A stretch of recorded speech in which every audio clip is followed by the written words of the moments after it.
So as you've seen, you kind of got an idea of what we're doing for this season. Got my whiteboard here. I love whiteboards. So we're basically going to make a list for this ute of what we think we need to make this happen. So we've got the bell housing from QuickTime.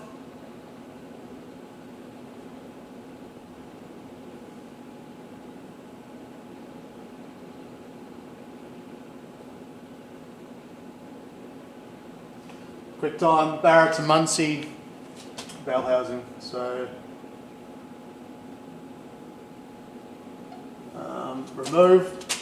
remove the whole trans and everything. So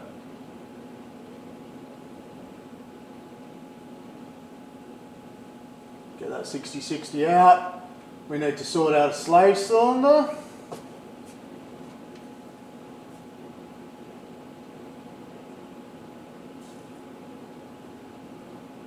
Get a slave cylinder for the new trans setup, so we'll probably go with a Tilton or a Ram or something like that. I need to look into that, so that's one thing that's not sorted. We'll probably get X clutch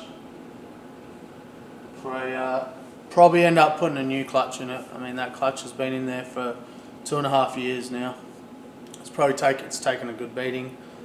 No signs of anything wrong with it, but if we're pulling it out, we might as well just put a new clutch in, and we got to change the input shaft between the Ford and the GM are different, so need a GM spline on the clutch plates, so we'll get a new clutch sorted for that thing. And then parts wise, tail shaft actually, and a shifter.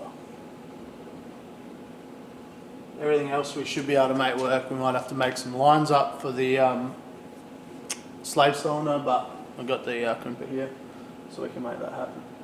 So yeah, that's basically what we got going on. So put a quick time lapse together and get this trans out, have a look, pack it up, and we'll probably take some measurements of it, and yeah, it should be sweet, get that done.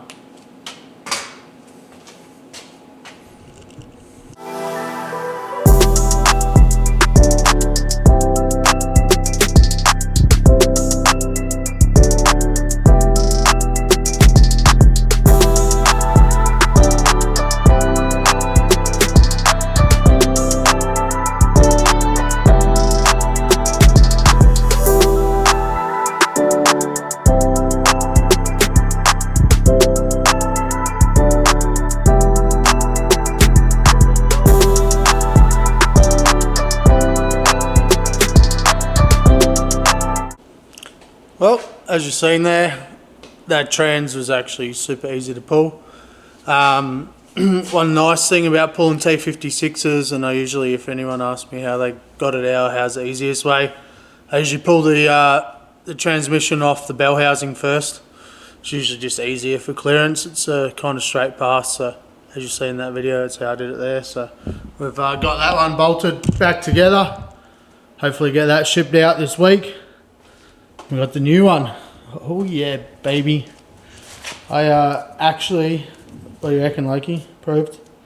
I actually have never owned, personally, well, I've owned one before actually, but I sold it before I even put it in a car, but this will be the first 4-speed dog box in one of my own personal vehicles, so kind of excited for that. Run a few sequentials before, but I haven't actually had a 4-speed dog box, so that's kind of cool. So basically now, we're in the, we're ready for QuickTime to get that bad boy out to us. So essentially waiting on other people, which is kind of pretty normal for a car build.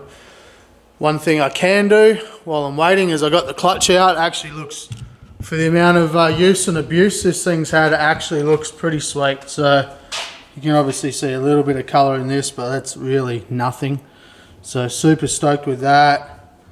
The clutch is actually, you know, for how it gets driven, there's definitely been a little bit of heat in there, but for how this thing gets driven, it's actually pretty good. So we're either going to send those plates off and get a GM spline put in them, and I just measured up the input shafts of the transmissions into the back of the spigot bearing, and they're different sizes. So they're probably the two things I can actually work on right now while I'm waiting. So during the week I'll get a bearing, try to chase up a bearing that'll suit what we have, so we'll quickly pull that out now. So chase up a bearing to suit the new input, and speak to X-Clutch, see what we want to do here, whether we just go for some fresh plates in this. They're just the same as an LS clutch, so it should be pretty easy to get. So we either go for some fresh clutch plates, or we send these ones back, get them refreshed and get the centers changed. So that'll be up to them what they want to do, to be honest. I'll have a chat to them this week, but man, for how that clutch gets treated, I'm super happy with it. So definitely going to get away with just putting clutch plates in. I think I did mention, but the biggest reason for the swap was had someone that really wanted a stock box. I'm in America where those things aren't super easy to get a hold of, and I already had this GSR that I'd bought for another project and was just sitting here, so kind of made sense to get it done now, and it's good. We can do some testing with it, make sure the bell housing's sweet, and then if we ever want to put a Barra into a more competitive chassis, we've got a pretty good combo. So yeah, that's it. This will be episode 1. Will be a second episode. There's actually a fair bit involved in setting up clutch stack heights and everything, so we'll put that all in the next video. Thanks for watching, and hopefully we can be slaying through some gears soon. Cheers guys, bye.